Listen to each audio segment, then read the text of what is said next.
Thank you. Good afternoon. I hope everybody enjoyed our trip out to camp. It was amazing to see the wide variety of shirts everybody was wearing for all the different camp programs that JCC's run across North America. It's also good to see everybody in person. Zoom is like watching you on Hollywood Squares for those of you old enough to remember that show. And now we get to be in the town square, which is what we like to do for JCC's.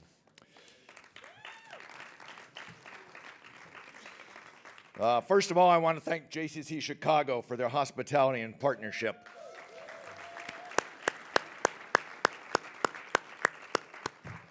My kind of hot dogs.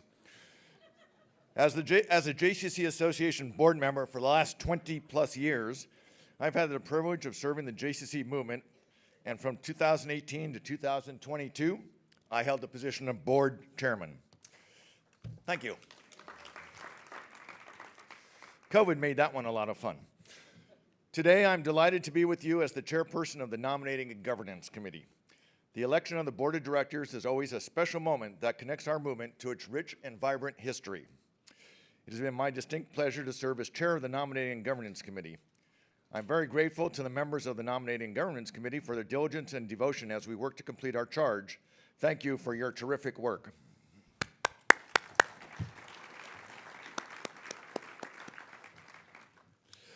I want to advise the convention that all requirements of the bylaws were followed, and the nominating committee report was emailed in advance of the meeting. In the interest of time, I will not read the entire report and ask that you hold your applause until requested. So let's start with the first set of names, which represent our honorary chairs.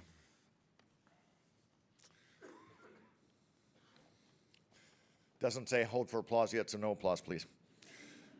The next screen represents our honorary board members.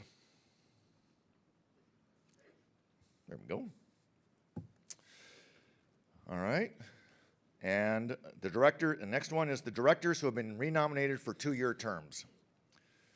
Both our lay people on the board and also our professionals that are on the board. Additionally, David Wax, our board chair, has appointed several nominees to serve on our board. Now I ask you to join me in a round of applause for these board members who have agreed to continue their service as allowed by the bylaws.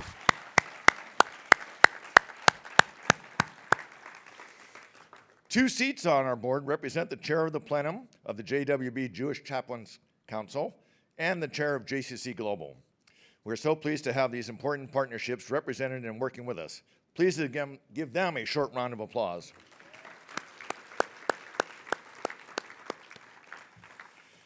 The outgoing board members, having fully completed their terms as allowed by our bylaws, were recognized at our board meeting on Sunday. You now see their names on the screen. We wish to thank them for their wisdom, guidance, sincere partnership, and dedication to the JCC movement. Please rise and be recognized.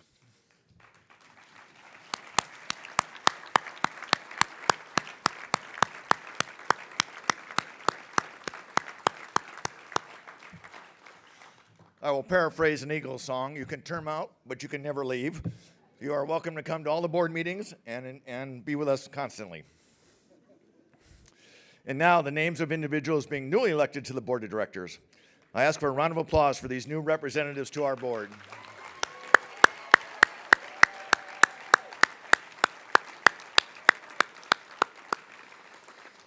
I want to thank all of you for your contributions to the future of the Jewish Community Center movement. The following have been nominated as officers for the 24-26 board term. Please have a round of applause for our officers of our association.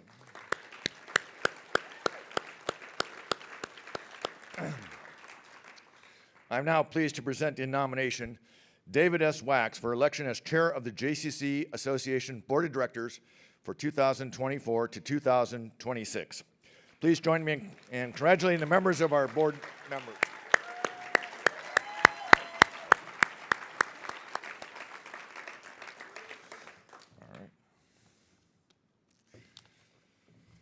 David, as most of you know, is a longtime leader of the association, having chaired our board for the last 2 years.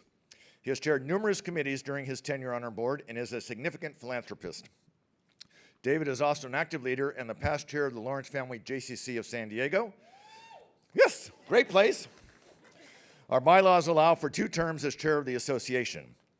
Inasmuch as no additional nominations have been received by the Secretary of JCC Association, last chance. In the manner prescribed in the bylaws, I move that the Secretary be asked to reflect a unanimous ballot attesting the election of the aforesaid individuals.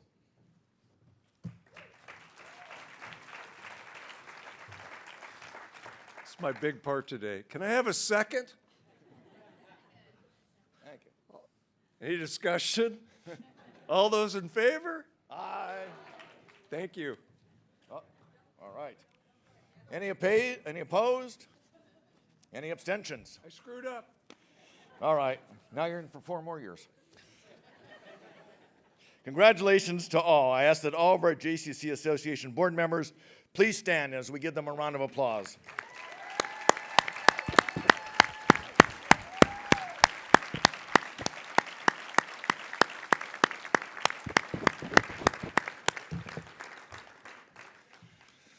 All right.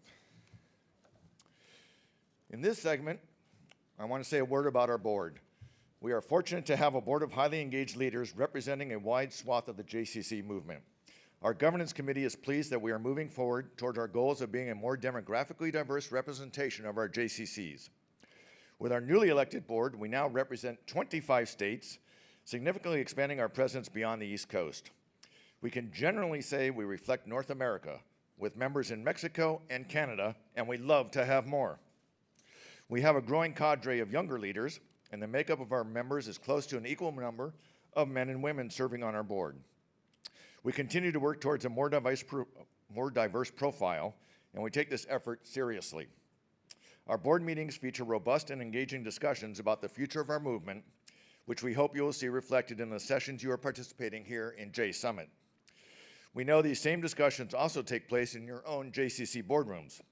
Thank you for your involvement in helping to move our board forward today.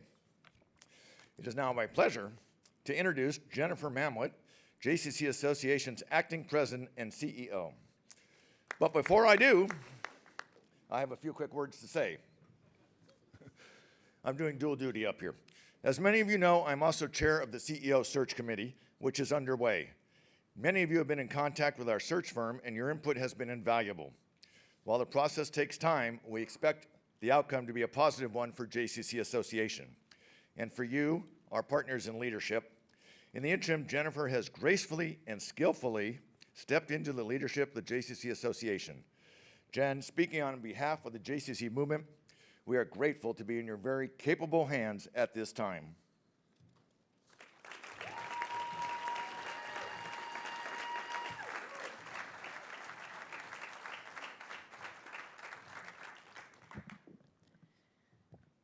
Thank you, Gary and David.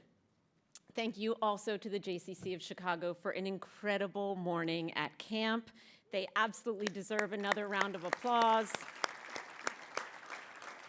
And before I get started, in the spirit of the power of leadership, I know our board just stood. I'm going to ask our board to please stand one more time, stay standing, along with every staff member of JCC Association in the room, please. Please stand and be recognized.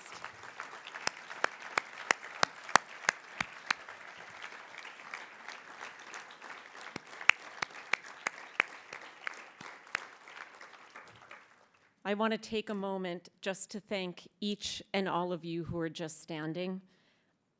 I could not and would not be able to be in the role that I am in without each and all of you, so thank you. I hope you know how much you are appreciated by me, by everyone in this room, and everyone in our movement for leading us in this moment, so thank you. And in case the rest of you didn't already get the memo, I hear that leading Jewish organizations today is not what it used to be. And it wasn't so easy before. It takes a certain amount of fortitude, resilience, and an acceptance that we're just not going to sleep very well. And that's where I was the other night, sleepless and scrolling through my phone when my algorithm led me into an abyss of toppling dominoes videos. I watched one, and oddly mesmerized, I clicked on another and another. You've all seen them. Whether simple lines or intricate corkscrew mazes, there is something both incredibly boring and totally satisfying about watching dominoes cascade down one after another, at least at 3:30 in the morning. But by the next afternoon, following this sleepless night, I was still thinking about those dominoes. For a while, I actually thought maybe I was hypnotized by all those spirals, but I realized that I was simply captivated by the idea that something on its own, and as ordinary as a single domino, can become something extraordinarily powerful when part of a larger set. Alone, dominoes lay flat with inertia. Together, they stand upright and jump into action with energy, purpose, and connection. I became so fascinated by the notion that all that momentum starts with one single piece that I actually looked up the science. And those of you who know me, you know I actually did. And here's what I learned. An upright domino on its own has what is called stored potential energy. Once triggered, that same domino, now collapsing, converts that potential into kinetic energy that drives a collision into the next in line. And so the chain reaction begins, and you have yourself an actual domino effect. Yet, as satisfying as these videos are to watch, if you've ever tried to build one of these mazes, you know it's complicated and requires a detailed plan, careful placement, a steady foundation, and a ton of patience. One wrong move, and you prematurely trigger the whole thing into action. On the other hand, you can also get to the end of your design and realize only after you've initiated the first one into action that you've misjudged the placement of the rest. And we all know that if you move or remove even one piece from alignment, the chain is interrupted, progress halts, and momentum stops. It's all about placement, timing, patience, precision, energy, and momentum. Have you figured out yet that I'm not only talking about dominoes? The JCC Movement of North America is a network of more than 170 Jewish community centers and overnight camps across the US and Canada, and hopefully very soon we will welcome Mexico. Together, we welcome 1.5 million people every week, employ close to 50,000 professionals, and represent a $1.6 billion, with a B, dollar industry. That's you. It is not our size, though, that gives us strength. It is our unwavering commitment to common cause that brings us together, and I believe converts our individual stored potential energy into an unstoppable force of movement-wide kinetic power. And what timing? Today, we live in a world of radical judgment, extreme polarization, and divisive politics. We led through a once-in-a-lifetime pandemic only to now face a never-before-seen epidemic of loneliness. And we all felt the pang of peoplehood when we woke to the news on October 7th, immediately concerned because history has taught us that violence against Jews anywhere incites a call for violence against Jews everywhere. And we were right. For almost a year now, our campuses, centers, camps, and communities have been rattled by protests, violence, and expressions of what my friend Rachel Fish boldly and plainly calls Jew hatred. No matter your personal politics, geography, or religious practice, I will venture to guess there's not a person in this room who isn't having a harder time leading today than you ever have before. I know that's true for me, and I promise you it's not just because of the seat I'm now occupying. Because since October 7th, the very foundation upon which I have built my Jewish identity has been shaken. I love Israel, and my heartbreak, my fear, and my anger are so powerful, I have found myself asking if these are symptoms of a new kind of pandemic, not of our bodies, but of our souls. I've described feeling like we are all cycling through the stages of grief like an album on repeat. Shock, denial, anger, depression. And yet, here we are, finding the resolve to put those feelings aside long enough to stand in the spotlight of our leadership, to lead. We, you, are the leaders of the JCC movement, the largest platform for Jewish engagement on the continent. But it's not enough that we serve more children, more teens, more families than anyone else. It's not enough that we are the most diverse, welcoming every religious, secular, and cultural Jew. It's not enough that we serve more non-Jewish allies than any other Jewish institution. It is only enough if we commit ourselves to leveraging that reach to influence what happens next. This is our moment, ours, to lean into our Jewishness and lead a renaissance of Jewish pride and Jewish determination. And I will challenge anyone to find a group better than JCC's to do that work, which is why it is so important that you're here, because there is so much to do and we need to lean on each other to do it. Years ago, when I was the very proud executive director at the JCC of Central New Jersey, I used to talk about the challenge of running 17 businesses at a time: a school, a camp, a senior center, a wellness center, an aquatic center, and so on. I considered myself a proud master juggler by the time I left that role. Today, our CEOs need to do all of that, and they are being called upon to weigh in on matters I never had to. Today, the job of a JC CEO, or the job of our camp directors for that matter, has changed significantly. You have had to become authorities and experts on security, mental health, staff recruitment, COVID protocols, and once unimaginable safety drills. Leaders are under so much more scrutiny, and family dynamics and community needs have evolved. Today's emerging workforce demands more flexibility, engagement, understanding than ever before.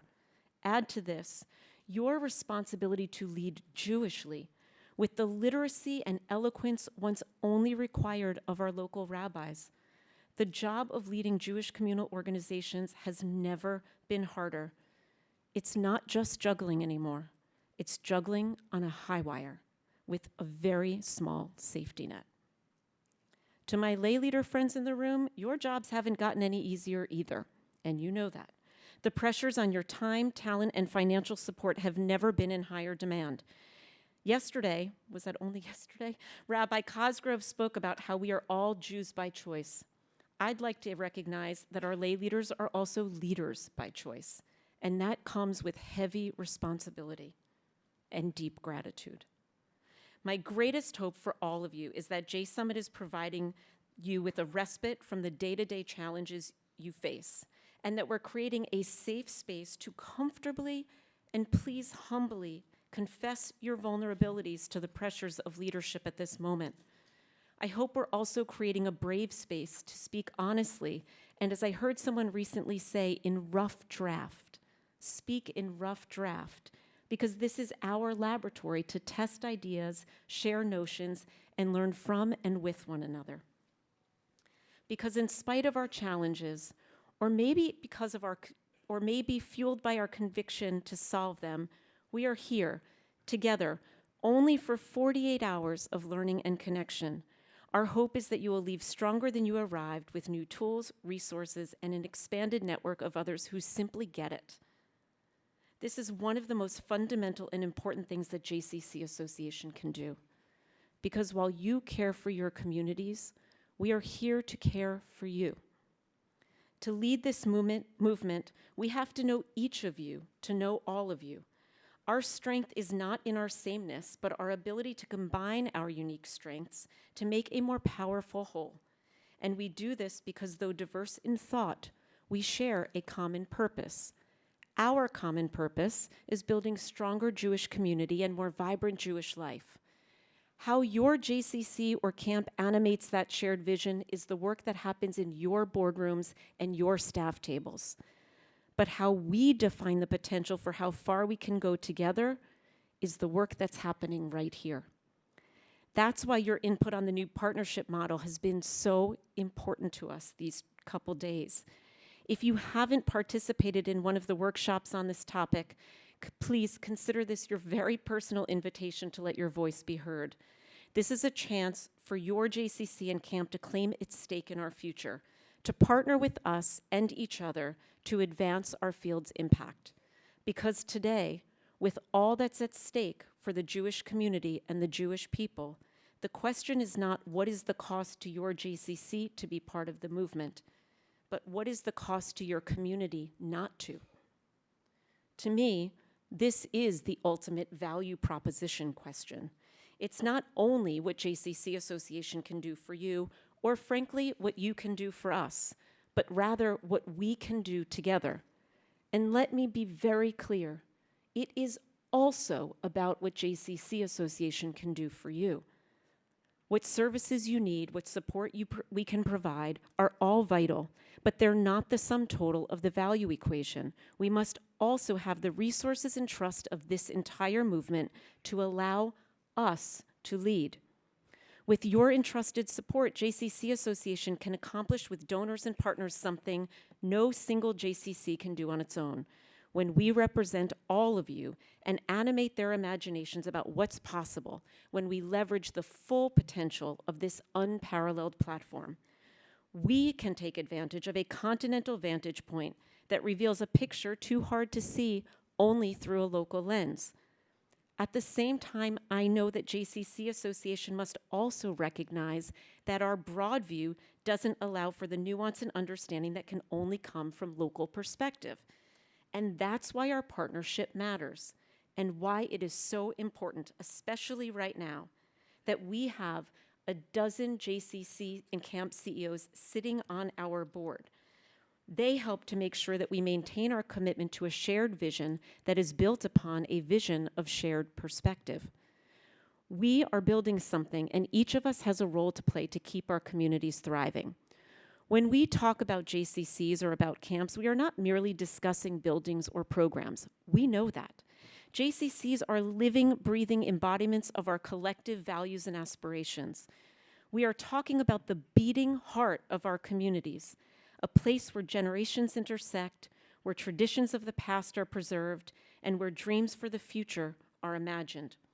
In a world where many of us feel increasingly isolated, the JCC offers a warm and welcoming invitation for engagement. And to me, perhaps what makes JCCs most remarkable of all is what is utterly unremarkable about what we do. It's the magic of the small, everyday moments that make our members and our campers feel both at home and part of something bigger, where brief encounters lead to lasting friendships, and where leaders like you emerge out of common commitment to cause and purpose. Now more than any other time I can remember, it's how we foster community relationships, engage families, serve babies and bubbies, celebrate the joy of Jewish ritual and the pride that comes from honoring the value of inclusion and diversity. Now more than any other time I can remember, it is the routine and ordinary things that happen at JCCs every day that make us the most extraordinary response to the alarming rise of anti-Semitism. And make no mistake, it is this resilient, pride-building effect that will inoculate our communities from the threats that are actively trying to tear us apart. So what are we going to do? We hold in our hands the power to create something entirely unexpected to the rest of the Jewish world, who still think at times that we are Jewish light. I hate that phrase. When I took this role to serve as your acting president and CEO 5 months ago, I did so with one single commitment: to leave this movement better than I found it. On April 1st, every single one of our key stakeholder groups was questioning our value. Our staff, the field, donors, partners, and even our board were all asking tough questions about whether the time had come that JCCs no longer needed an association as their central body. My friends, I think that's not only the wrong question to be asking, I really believe it is a dangerous one. At a time when our Jewish communities need us to be more, we cannot afford to be any less. That said, JCC Association has real work to do with you to evolve into an organization that you need us to be. And at the same time, JCCs have real work to do with us to leverage the kinetic power of our entire movement.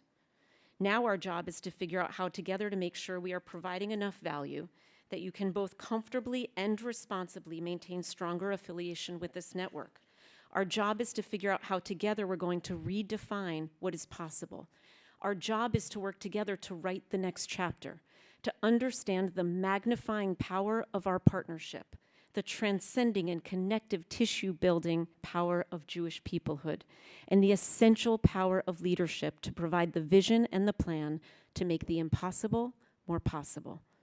There are simply no other organizations who can do what we can.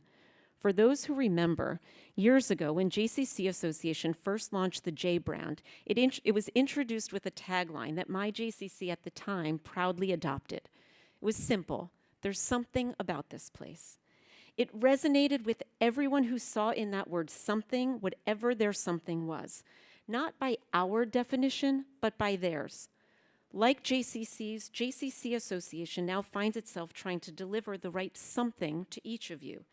And we cannot afford any more than you can locally to be only one thing, to solve only one problem, or to respond to only one constituent group's needs.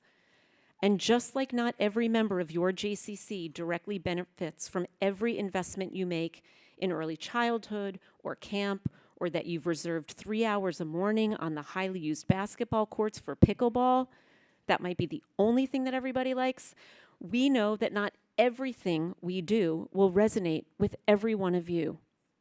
And that's okay. I'm really comfortable with that. Because we also understand that other items on the menu will. And that's what it is to be a movement. To recognize that what's good for the community is good for you, and not always and only the other way around. If JCC Association has a high wire act, this is it. And we're asking that you give our tightrope a little slack while we figure this out. Because we will figure this out, and momentum is on our side. In the last few years, we have raised tens of millions of dollars from some of the Jewish world's most prominent foundations to create and invest in programs, services, and initiatives that have been designed for you. Our growing roster of organizational partners reads like a who's who among the alphabet soup of Jewish organizational life. We are finally, as a movement, being recognized not only for the size of our network, but for the potential of our joint influence. And as one small example, supporting this very conference are brand new sponsors who understand the collective buying power of this group, and we're working with them to deliver meaningful network benefits to you. And for the first time in a very long time, we have a strong pipeline of JCC Maccabi hosts lined up for the next several years.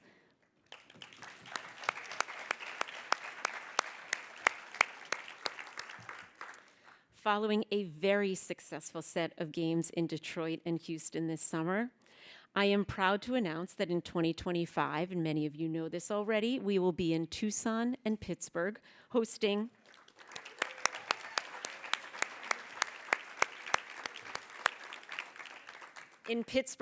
our first ever full set of campus games with the University of Pittsburgh. And I have been granted the very proud honor of revealing our 2026 JCC Maccabi host communities. Will our delegates from Kansas City and Toronto please rise?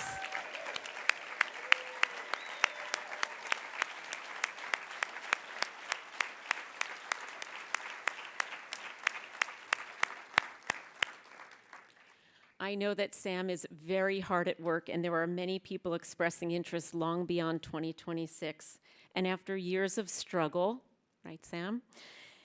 That communities are lining up to host the games is an indication of how far we have come in our partnership with you. And this momentum is just the beginning. And yet I recognize that there is still a lot that we don't know. I have been listening very carefully over these last few days, and I know that change can only move at the speed of trust. And so I need you to trust us. Trust that we really do have your best interest at heart. Trust that the association's leadership is comprised of some of the most exceptional professionals and lay leaders I have ever known. Trust that we understand that JCC Association cannot and should not exist without your close partnership. And trust that we are indeed a movement in movement. We are not simply a collection of similar organizations. We are a networked assembly of like-minded leaders who are committed to leaving our communities locally, nationally, continentally, and globally stronger than we found them. That is not only our common cause, but our shared responsibility, and every JCC has a role to play, because it is not good enough to be the biggest, the largest, and with the most reach if you are not in. It is like holding a single domino in our hand and having nothing against which to demonstrate its power. Or worse, removing that domino from the chain and not only slowing progress, but stopping our momentum. The power of our movement is recognizing the power of this moment to stand together. The power of our movement is only as strong as the power you give it. This work is exhausting. I know. We are all in mourning, we're outraged, we're disillusioned, we can't sleep, and the challenges keep coming. But you are not alone, and we cannot afford to be tired.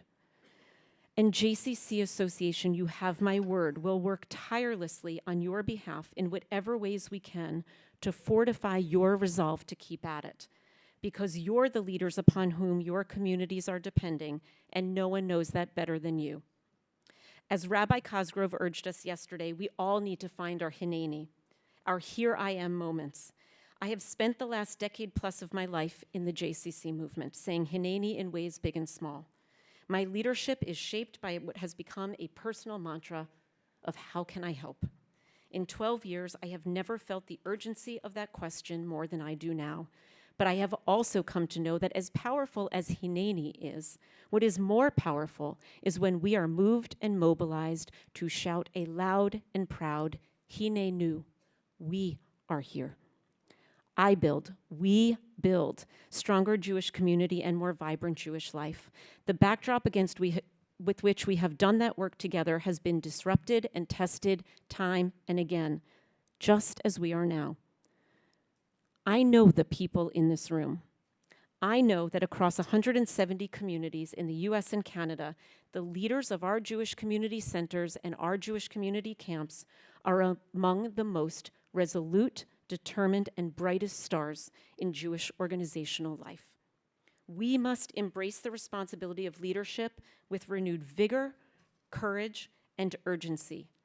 This is a time to be bold, fearless, impatient, because we are at a crossroads, and you have a choice.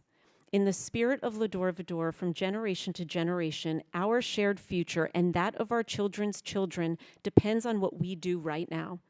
We can stand as individual pieces, each with our own purpose, or we can come together as a well-oiled machine to build something greater than the sum of our parts. We are the leaders, builders, and architects of our shared future. Let's build a future that reflects the best of who we are. Right now, we need the full-throated support and power of this movement to shout Hineni and Hinenu. And if Jewish communal work is a team sport, I am proud that you're the players we have on the field. So join JCC Association in creating a domino effect of epic Jewish communal proportion, and decide what part you want to play. Because I, for one, can't wait to see what we build together. So let me end where I started. It's all about placement, timing, patience, precision, energy, and momentum. Together, let's transform our individual potential into the unstoppable force of our movement-wide kinetic energy, and let's be the movement this moment needs.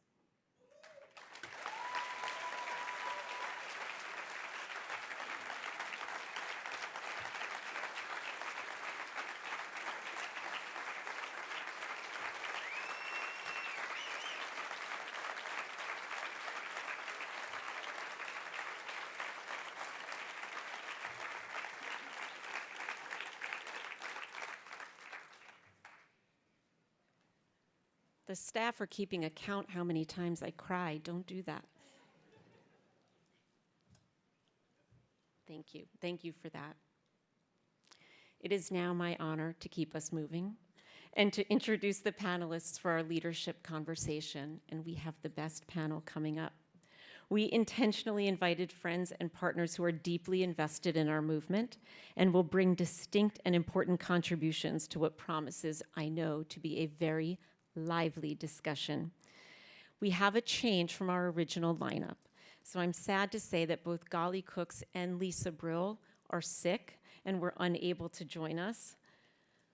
But in the spirit of what we do at JCCs, when something like this happens, we pivot. And boy, were we lucky when we pivoted and we turned our heads and realized that we actually had right in front of us exactly what we needed to fulfill this important panel. So first, as I call them, they can please come and join on stage. I will begin with our moderator for this discussion, Rabbi Dr. Ron Wolfson. He is the Fingerhut Professor of Education at American Jewish University and a prolific writer, hi Ron, Hello. and author of Jewish Communal Leadership, Lessons Learned from Leading Practitioners. Ron's father-in-law, Abe, was also a legend at the JCC of Omaha, Nebraska, and Ron is going to facilitate our conversation. I'm so excited about that. Amy Schiffman, my friend Amy, is the president and CEO of Evolve Giving Group.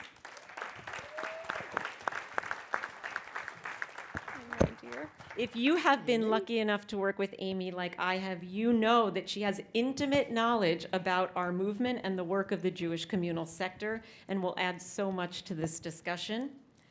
Lee Trepeck, CEO of Tamarack Camps.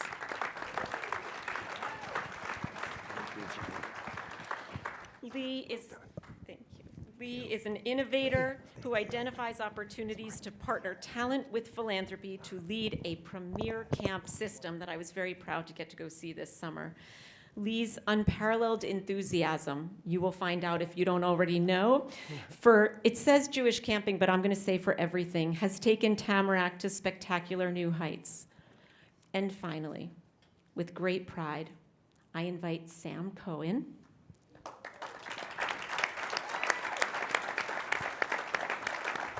our rock star at JCC Association, our senior vice president of JCC Maccabi. You all know Sam. I'm not even going to read it. When we needed somebody to talk about leadership, Sam not only embodies leadership inside of our organization, she embodies leadership for our entire movement. So with great pleasure, I now turn things over to Ron. Thank you. Wow. Beautiful. Congratulations. What a talk. Was that a talk? How about it? That was ridiculous. Jen, you are loved in this group. You are really loved in this group. So mazel tov to you. Hi, everybody. Great to see you again. Some of you, how many of you saw me in 2016 in San Diego? Could I just see a few hands? Great. I talked about a book I did in 2013 called Relational Judaism. And in that book, I said this: it's all about relationships. And that's true in leadership as well. So some of you met me outside. How many people said hi to me when you walked in today? Look at the hands. That, my friends, is called leadership by example. All of us, whether we're pros or we're lay leaders, are the ambassadors of your JCCs. So whatever program you offer, whatever event you do, be at the front door. Shake a hand. Have a smile. Say, hi, I'm Jen. Welcome to our JCC. And ask their name and get to know them. Because every opportunity we have for engagement is a leadership opportunity. Leadership is all about relationships. So every time you have an event, please do this. It's very important. And I'm going to do something I call a relational moment. I did it back in 2016. I'm going to do it today for 1 minute. My wife, Susie, and I were invited to the Hollywood Bowl, the famous Hollywood Bowl in Los Angeles, Sunday night for the final concert of the season. The concert presenters were called Boys to Men. Now, some of you know the group. Well, in the middle of their concert, in front of 18,000 people, one of the boys, or was he a man, I'm not sure, did something extraordinary with 18,000 people, a relational moment in the middle of the Hollywood Bowl. And I thought, why not do it here at the JSummit? So here's what I'd like you to do. This is going to take exactly 1 minute. First, everyone, look to your right. Now, look to your left. It's like tennis. Now, look in front of you, to the people in front of you. Look behind you. And now, in 1 minute, I want you to say hi, seeing a new friend in your view. You have 1 minute. When I start clapping, come back. 1 minute.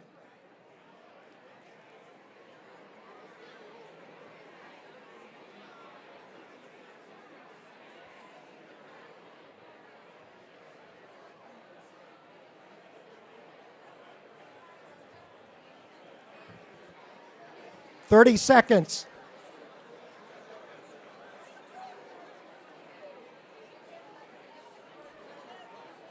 "15 seconds. 10, 9, 8, 7, 6, 5, 4, 3, 2, 1. Okay, thank you. Thank you, thank you, thank you. Again, this is leadership.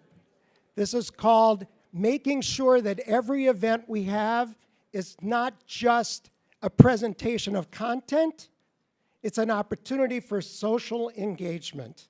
The JCCs has the greatest opportunity to build community. It's in your middle name.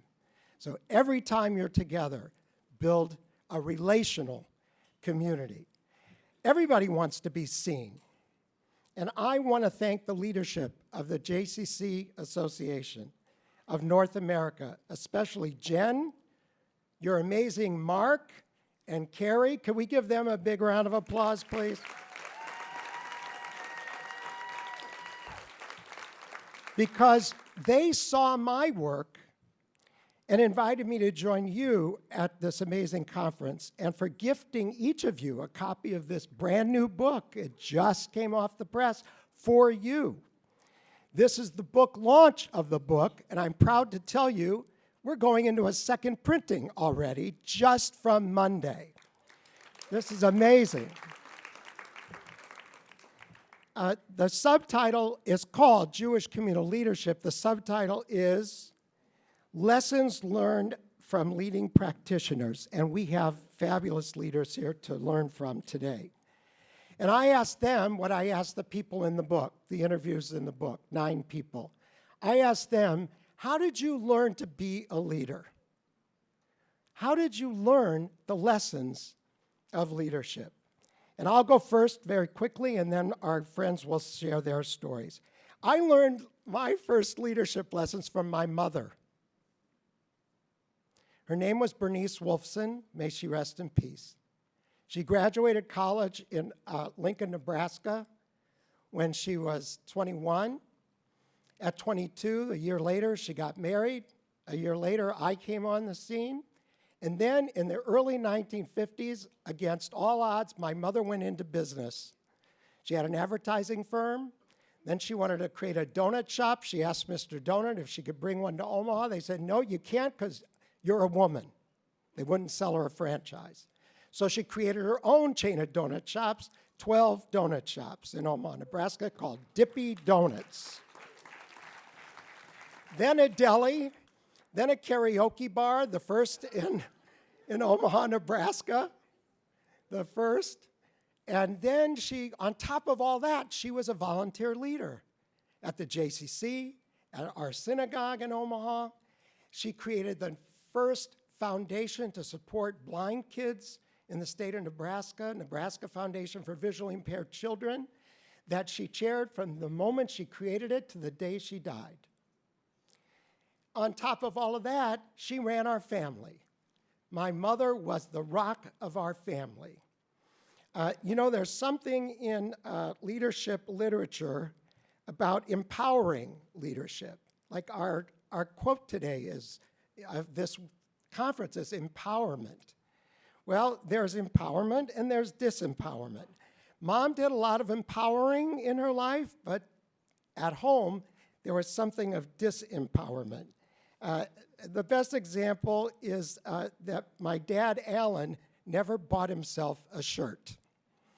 And he never picked out his clothes to wear. And I was once visiting, and my mother yelled at my father, "Alan, put on a sweater." And my dad responded, "Are we going out, or am I cold?"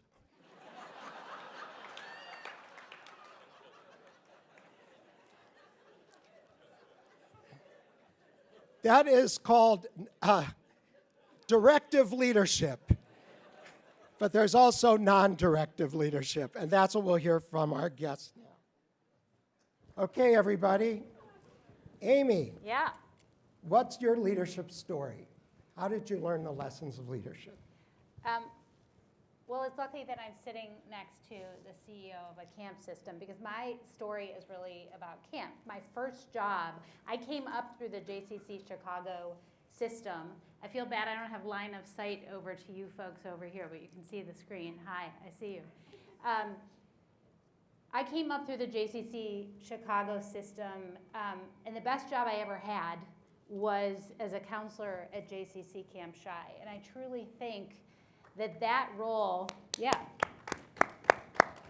there's no better preparation to be a leader than as a camp counselor. I feel like it should be a rite of passage for every young person who ends up in the field or not, but just the ability to learn to think on your feet, to lead with empathy, to count on your team, to respond in crisis. The year I was a counselor in teen camp, there was a tornado, and we ran an entire unit across the field to safety. So those lessons have really stuck with me. I worked for 2 Jewish organizations, Jewish Council for Youth Services here in Chicago and the National Young Leadership Cabinet, JFNA program, who really took leadership development, lay leadership development very seriously, and I still benefit from experiencing that as a young Jewish professional, watching how important it was to prepare young Jewish lay professionals for this work.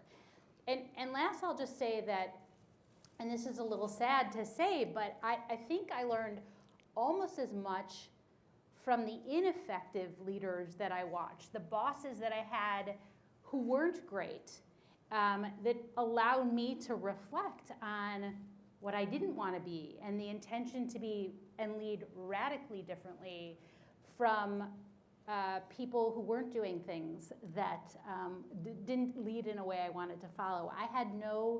I never had a female boss. I worked in-house in the Jewish communal world for 18 years. I never had a female supervisor. So I sought that mentorship elsewhere, outside of my work life. And I think that's one of the things today as a consultant and a partner to organizations in the Jewish community, that is important to me. I think it's important to you as well, to provide that mentorship and mentoring to those who are coming up after us. Great. Lee. Thanks, Ron, and thank you, Amy, for starting with camp. It was nice Yes. to hear, and I'll end with camp. I'll start, Ron, with where you did, which is at home. I learned about leadership young, and being encouraged to volunteer and be willing to step forward. And I remember doing that through school. Elementary, high school, undergrad. I went to law school and learned about different layers of volunteering time. Then came home into the Detroit community and continued to think about volunteering, where I had the honor of working as a lay leader through our Detroit Federation. At the same time, I started working in our family's business, and my father had started in the Burger King business, and we were franchisees. And I had an opportunity to step in, and I learned the value of leadership in a Burger King also, where dressed in the jersey, I had the chance to learn the value of, in any business, family or otherwise, the spirit of leadership that it takes, whatever it takes. I remember being in my mid-20s and getting a phone call at 4 in the morning. I think I'd fallen asleep just shortly before. It was mid-20s. And we had run out of Whoppers on a Whopper sale. And that's a big deal when you're in the Burger King business. And I remember going to one store in sort of a faraway area and driving at 4 o'clock in the morning to another. And I remember hearing my dad's voice. It doesn't matter the role. It doesn't matter if your name's on the outside or not. It matters the spirit of leadership to show and to do whatever it takes.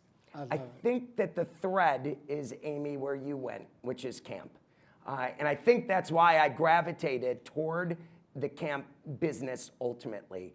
And I learned what you said, that everything I learned growing up at camp during those years, camper, waiter, another really hard job, camp counselor, very hard job. And I think I learned the value of leadership when you are in a bunk and you're living within that community, or you're asked to take on a team game and you're connecting different talents on the team, or you're asked to stand up and sing a song impromptu or make a speech without preparation.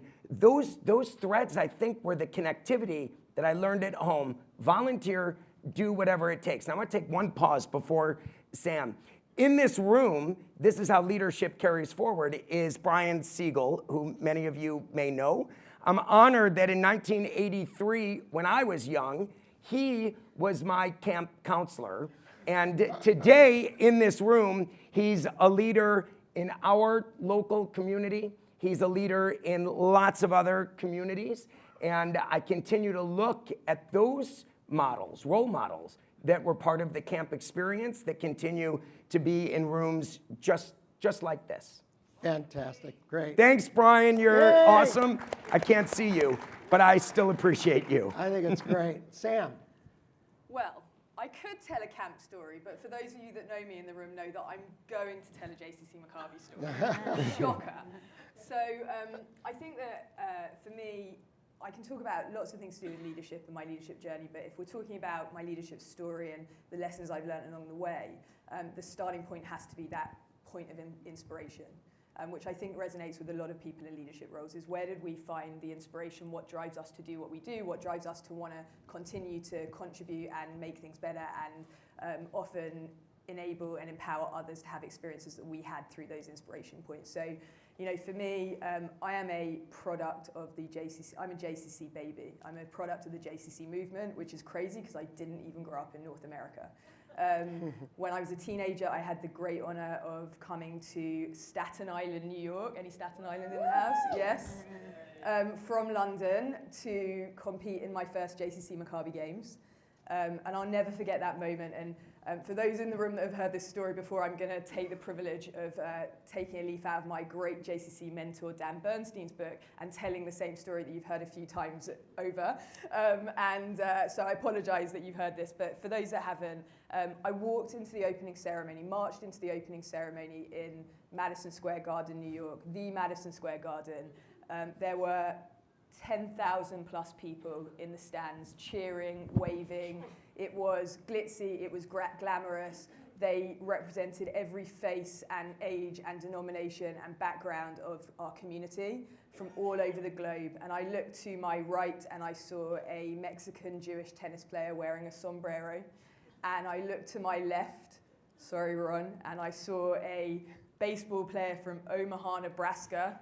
Yes. I can tell you I had no idea there was a place called Omaha, Nebraska, let alone... Wait a minute, hold on a second. Let alone that there were Jews for Omaha. And when we stood together and we sung the Hatikva, the anthem of the Jewish people, I felt as a Jewish teenager a sense of belonging, a sense of purpose, a sense of connection to something bigger than myself, to the Jewish people, to Israel. And I always say that I got on the plane to Staten Island, New York as a British tennis player, and I flew home as a proud Jewish athlete. And that was the transformation point in my life that created an inspiration an inspiration for a Jewish journey, and then later a leadership journey. And the last thing I'll say about that is along the way when we talk about lessons of leadership, and as I look back now, sitting in this seat, having the great honor of holding a leadership role in this movement, overseeing that very same program that was the inspiration for me, and having the opportunity to enable thousands of others a year of all ages and backgrounds to have that experience. I would say that along the way, things that happened to me that I experienced, the warm embrace of people, leaders, who get local and continental, who open their calendars and their time, their precious time, that got to know me when we talk about relationships and empowered me through understanding who I was, what inspired me, what made me tick, what my strengths were, not just professionally or in a volunteer role, but also as a person, and created spaces and opportunities along the way to walk beside them, even though I didn't have the experience necessarily to do that, and partner with me to give me an opportunity to take that inspiration point and turn it into a leadership moment and a leadership journey. Wonderful.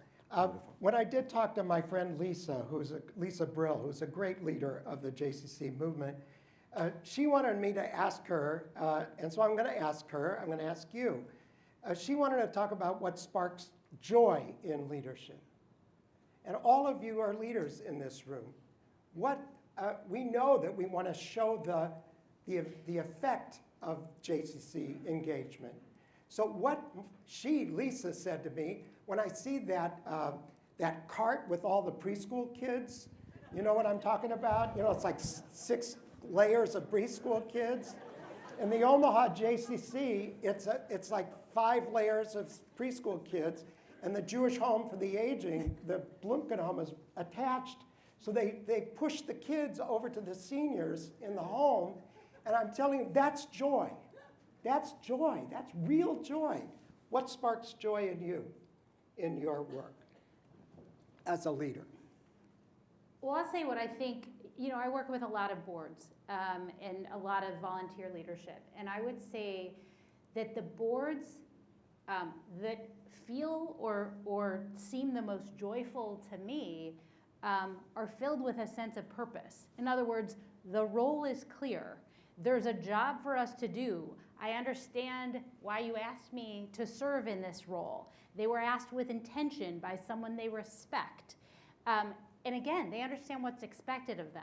So I think if we're talking about leadership and strong lay professional partnerships, our job is to sort of figure out how we work most efficiently and most effectively together and define the roles. Contract, not a literal contract, but contract around who does what. What is it that you're asking me to do? What is the board's goal for the year? Are we following a strategic plan? Are there goals and priorities set out for the year? What's my role in that? What do you need me to do? And I think the leaders in our J's who get the most out of that experience have that mission, are following that path and see themselves as a strong partner in allowing the J to achieve its goals. Great, great. I think what sparks joy is the constant reminder of a mission that matters. Yeah. And never looking past it day to day. In our work, our mission is to bring kids to camp. And to genuinely feel the joy of working in a camp setting and knowing that the mission is to bring kids to the camp setting, the unwavering commitment is joy. To say you're going to do for the next generation, like Jen said, Lador Vador, who's next? And let's bring them in. I can add that at Tamarack, we have a mission, and we start every year that we're going to contribute $1 million to those kids that require financial assistance. Wow. And that's how we start our planning, which is to manage the opportunity to meet our goal of raising the necessary dollars so that the kids benefit. And the mission is met, I think, when the kids get off the bus, or you watch someone complete a program, the joy of seeing someone on stage when perhaps without the support of something way bigger than we could accomplish individually, but collectively, that maybe we've all pushed someone off the bus and into the field. And that part of our mission was giving that child or those kids the stage in which their voice is heard or their athletic achievements are realized and recognized, but for the mission that matters, maybe they never get that opportunity with the resources necessary. So the joy, all of us in this room, I think meeting a mission. Great, great. I think for me, it's watching colleagues and partners and this incredible ecosystem of the movement, locally and continentally, coming together. And you ask me what sparks joy. The business is joy. Our business is joy. Now more than ever, in this moment in time, Yes. our mission is so, Jen, everyone summed it up so well, so I don't need to repeat. But this is the moment. It's our moment. And now more than ever, the work that we do to create Jewish joy is the antidote to anti-Semitism. It's also how we take, as a Jewish community, our destiny into our own hands, because no one else will do it for us. And as a movement, the joy, what sparks joy for me is watching us, the leadership, the professional, the lay leadership, the philanthropic leadership, everyone that's contributing to that, find their joy in making the joy. Fantastic. Great. And Ron, can I Sure. say one more thing? I think we have to keep in mind that what brings people joy is to give. Yeah. And I mean both time and dollars. That there are studies, you probably know this better than anyone, there are studies that show, and I teach this in 2 graduate school courses, that people who give of time and money actually live longer. There are physical benefits. We feel like we matter and we have purpose when we give. So I think we all have to get comfortable or more comfortable asking people to give of time and pursue their philanthropic goals by participating in the work that we do at the J, because it brings them joy. That's fantastic. It is. It should be joyful, the act of giving. And that leads me to fundraising. Yeah. It's something we all need to do, both professional and lay. So what's the role of the leader in making sure the resources are there to do this fantastic sparking of joy work? What's your big leadership lesson takeaway? I mean, we're back to this being a team sport. I think that strong fundraising in the JCC world is about an exceptional partnership between the lay and the professional leadership.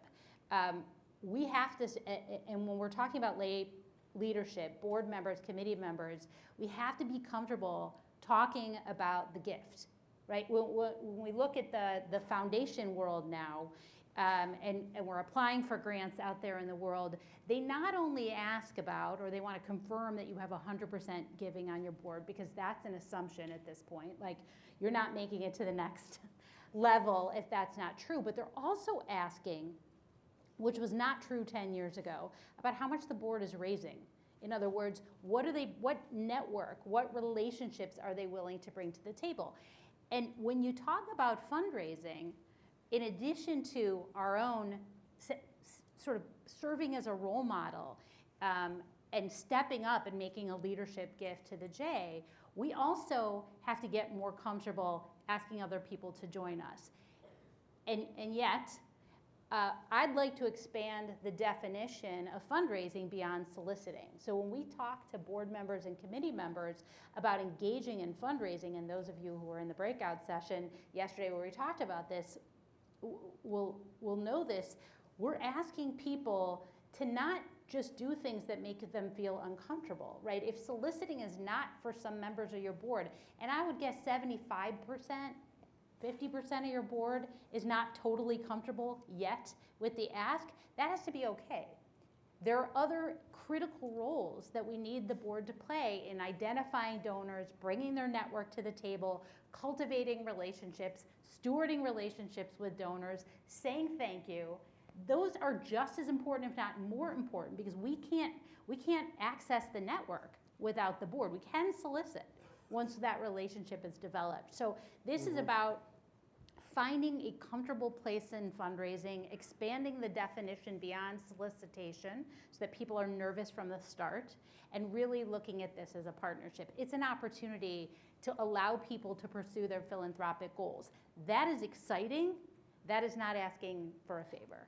Got it. And I would add, I like, Ron, that you said you started by standing outside and meeting who you could. Yeah. I think that it's relationship building, and it goes back to a starting point, which we really talk in our organization. It is not a sprint. This is a marathon. Our organization is 123 years old, and it was built upon the foundation of relationships that matter. And then I would extend in the relationships, it's really listening and understanding, and then placing properly. It's not throwing a dart to what you think might fit. It's really listening to what is important to someone, finding the match in your own array of the many needs that all of our organizations have, and then filling them intentionally, mindfully, and meticulously, so that they feel what we feel, which is that they're supporting something, again, way bigger than ourselves, and that's what continues the relationship long after the people that sit at the table talk of what's next. That's great. Just a little segue here from my own perspective. Jen mentioned my father-in-law, Abe Kukawka, a Polish Holocaust survivor, who when he got to the United States, never got a break in business. He worked a factory job every overtime he could, and at 65 when he retired, Susie and I bought him a membership at the JCC Health Club in Omaha, Nebraska. And he became a legend in that place because he came every single day of the rest of his life. He lived till 95 when he had a heart valve infection, and he was in such great physical shape that we took him to the Mayo Clinic in Rochester, Minnesota, and a doctor said, "You're in such good shape from the JCC, I'll put another heart valve in you if you can clear up the infection." We took him back to Omaha. You know what Abe did in those 3 weeks? He went to the J every day, and he bought himself a new car. That's awesome. And he insisted on a 10-year extended warranty at 95. That's great. That's awesome. And when we brought him back to Mayo Clinic for the heart valve operation, he said to the surgeon the night before the surgery, "Listen, Mr. Doctor, I got myself a new car. I got a 10-year warranty. I want the same deal on the heart valve." He got 5 more years. We had a huge 100th birthday celebration at the Omaha JCC with hundreds of people who came. I'm forever grateful to the JCC movement. He was also a fantastic fundraiser. Abe knew that the guys who worked, the towel guys in the health club, never got a Christmas bonus. And Abe, on his own, not a member of the board of the JCC, just the guy in the health club, he put a hat on his head, and on the hat, he had a little sign that said, "Help show your appreciation for the JCC staff." And my father-in-law raised thousands of dollars from the wealthy guys in the health club, and he knew about capacity. When a big-time lawyer in town gave him $20, Abe Kukawka threw it back at him and said, "You can do more." He was a one-man fundraising committee and a one-man allocations committee. He knew who worked hard, and boy, they stopped that in about a minute. Okay. Great. Fundraising is friend-raising. That's what you're saying. Fundraising is friend-raising. People will give to a cause, but most donations go to people you know, and they know you, and you've heard their stories. So build those relationships. That's what's very important when it comes to fundraising. We have a leadership pipeline issue. I know at camp, you know, they say at Camp Lee that the camp is for the kids, but others say, nope, camp's for the counselors. How many of you in the room have been a camp counselor? Can I just see hands? Look at that. Look at that. There you go. But you know what that means? You learned your leadership lessons at camp. How do you do this at camp, Lee? Just before this session, I had the opportunity, and some of you in this room may have worked with Stefan Teodosek, who's been in this community for a long time, and he's a board member at Tamarack. And we started with him, actually, this year, and said, let's redefine what it looks like for our staff. I think, Jen, you said it during your words. It is a different day. It's a different time. I began my work as the CEO following 12 years as the day-to-day director. The staff are different today than even when I left directing day-to-day in 2019. And so we redefined what it looks like in today's time for staff to learn, to appreciate, and to carry forward these lessons at camp. And we said, what's non-negotiable? And we put those on a blank canvas. And we said, what could we negotiate and how do we make a difference? And we created it during a 2-week time period of staff training. And so we said the rules are non-negotiable. And we brought in experts to talk about rules and guidelines that matter at camp and ... when you leave our campgrounds year after year. These rules matter. And we talked about community, the community that they would see in 2024 at camp, and what would community involvement look like when they have the chance to create their own quote-unquote campground or playground or place of work. We talked about mental challenges and how does it look for them today and what do they need? And then we offered them individual connections and times to meet with therapists that we brought into camp. When I started, we had one social worker that worked part-time for our organization. This summer, we had 6 living at camp. And we talked to our staff to say, what do you need this summer to succeed? And what does it look like when we plan it? And intentionally, now, what do they need to leave here after they've worked as menches, after they've worked harder than they ever thought they could, after they led a team or a bunk or worked in the community? How do they then take that to their community? And I'll just add, one of the ways we support is after they leave. One of the great joys I had in driving to Chicago was getting a call from a former camper that I met in 2011. And he said, hey, I'm applying for this job. And it happened to have been in the Jewish community. And I spent last night working on his letter of recommendation. That's the way we work with our staff, that what they learn in place, maybe they'll give back after they learn, regardless of the differences or similarities. I think there's something that's the same, Amy, which is what you started, that you learn it, that you could learn it at camp for kids and staff. Great, great. How about the Maccabi games? You must have thousands of volunteers in your games. Yes. How do you get them? Firstly, I actually just want to go back to something you said a minute ago in your question. You posed the question, tell us about the leadership pipeline problem. Yeah. We don't have one. Oh. The JCCs of North America have the largest leadership pipeline in the world. Terrific. Okay? They're there. They're in everything we do. Leaders are there. There are entry points and gateways and on-ramps into leadership in our community, in the swim lessons and the parents watching the swim lessons, at camp, at the JCC Maccabi games, at the cultural arts programming and festivals you do, at preschool, at everything we do. The future leaders are out there, and every single leader we have has a story of leadership, many of which relate back to those entry points they had in the JCC field. And now more than ever, people are coming in abundance. Many of our JCCs are full. Many of the programs are full. We don't have a pipeline problem.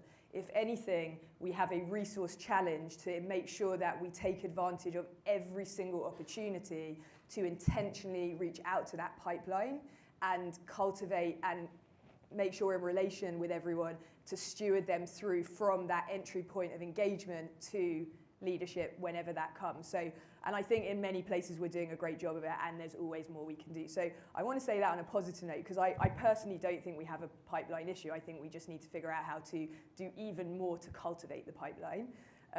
Going back to your actual question of JCC Maccabi, yes, we are very fortunate that, again, when we're talking about on-ramps, in our hands as a movement, we hold a crown jewel of a leadership pipeline in the JCC Maccabi program. Just this summer alone, we saw almost 12,000 participants between the kids and the coaches and the volunteers and the host families and the spectators.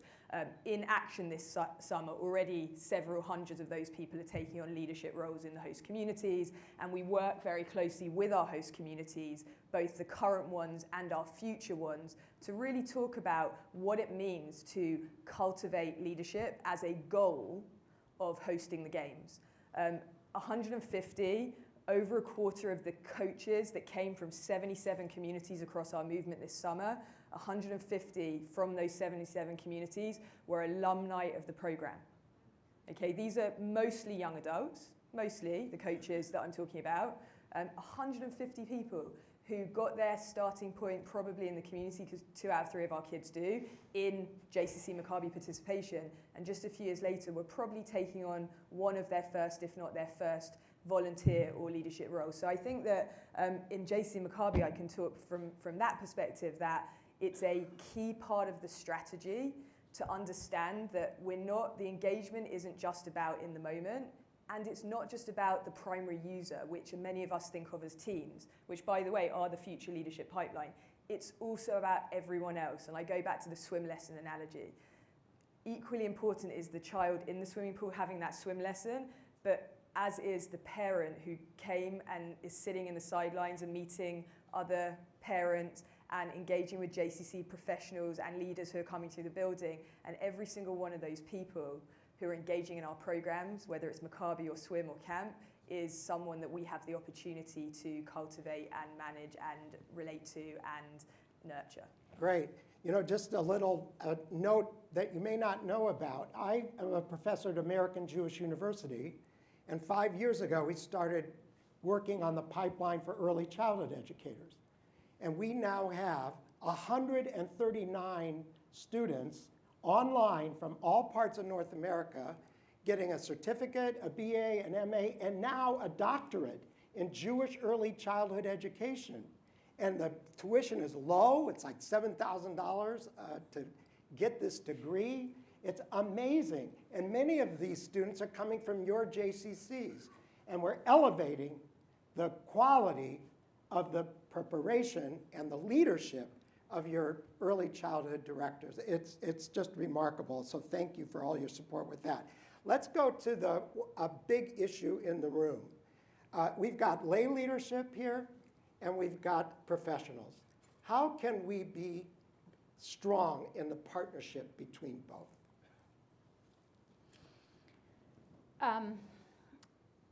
I think we're back to intention, right? If we think about what we can achieve together, if we identify these common goals, and if we're truly working from a strategic plan, and I think I have to just mention that that should be the starting point in terms of that roadmap to, there's a vision, the strat plan is the roadmap to getting there, and I hope that the professionals and the lay leaders are working, and the board is working from that plan. So if you don't have one, that might be sort of one of the next things that should be on your agenda. We work together toward that common vision. And it's important to define those roles, to decide who's doing what, from who's sort of instigating or initiating the strategic planning process, to who is asking committee members to serve on committees, who's asking the honoree for your big event, who's asking new board members to serve, who's maintaining the leadership pipeline, the lay leadership pipeline for the organization. By the way, that feels to me like that's a board role, and that's where your governance committee comes in. I've spoken even just over the past day and a half to several JCC leaders on both the professional side and on the volunteer side where there's some role confusion. And so I think it's just about setting expectations and defining roles and getting together and positioning each other for success and for strength. Yeah, like the first question, I want to end where you were with strategic plan, and I want to start with the year before our president assumes the role. That president serves as first vice president and joins every meeting that I'm in with the president.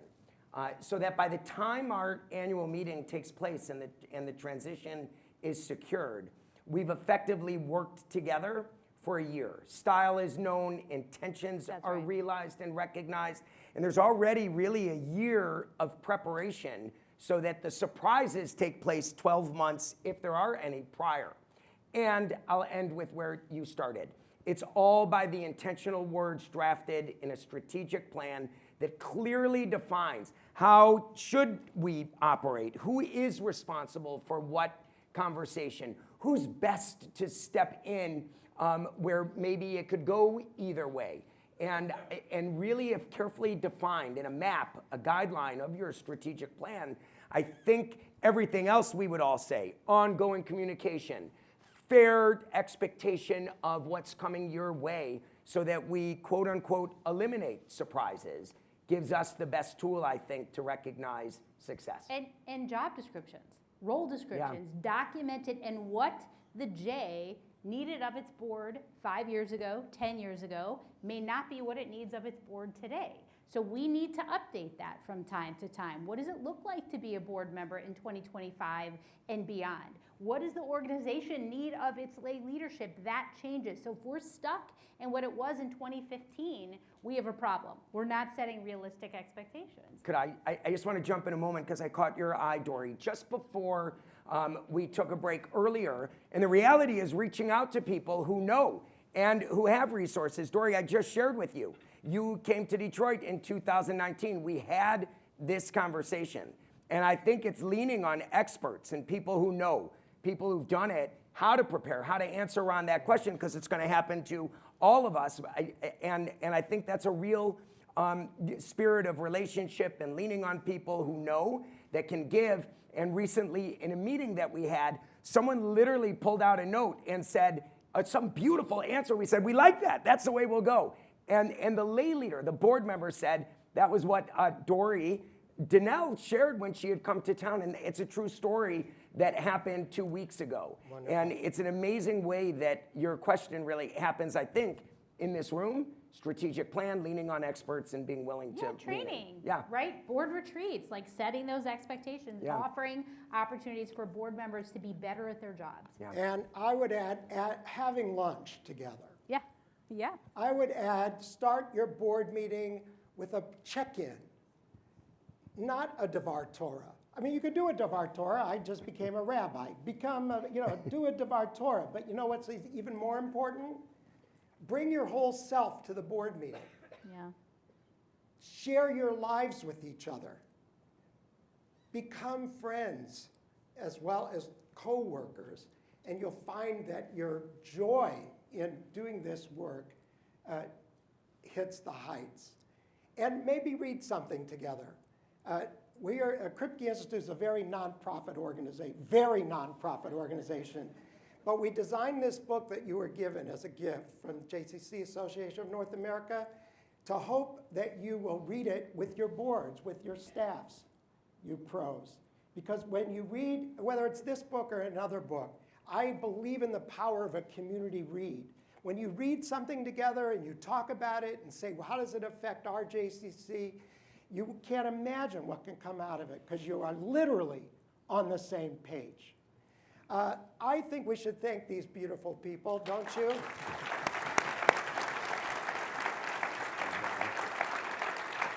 Thank you. Thank you. Ron, you just took my line. Oh, okay. No, it's totally okay. To Sam, Lee, Amy, and Ron, thank you so much. Ron, you said that more than coworkers, we should be friends. So I'm looking around this room, and I think we're doing very, very well in this room when it comes to leadership. I'm not going to look down at the notes. I think I'm going to get this right, though. You're going to look at your guide. You're going to figure out where you're going to go this afternoon. I'm told. My teammates are nodding, so I'm saying the right thing. You're going to look at the guide to figure out which workshops you should go to. Please make sure you enjoy yourselves, take the time, get there on time. You know all of those things. Tomorrow morning, we are back in this room at 8:15 for the Power of Peoplehood with Zach Bodner and Michal Biton, Haviv Reddit-Gur, and David Wax, the chairman of our board. I look forward to seeing you in the hallways and around the conference. Thank you, everybody. Thank you. Thank you, guys. Thank you I'm so gonna run much. to This my was workshop. great.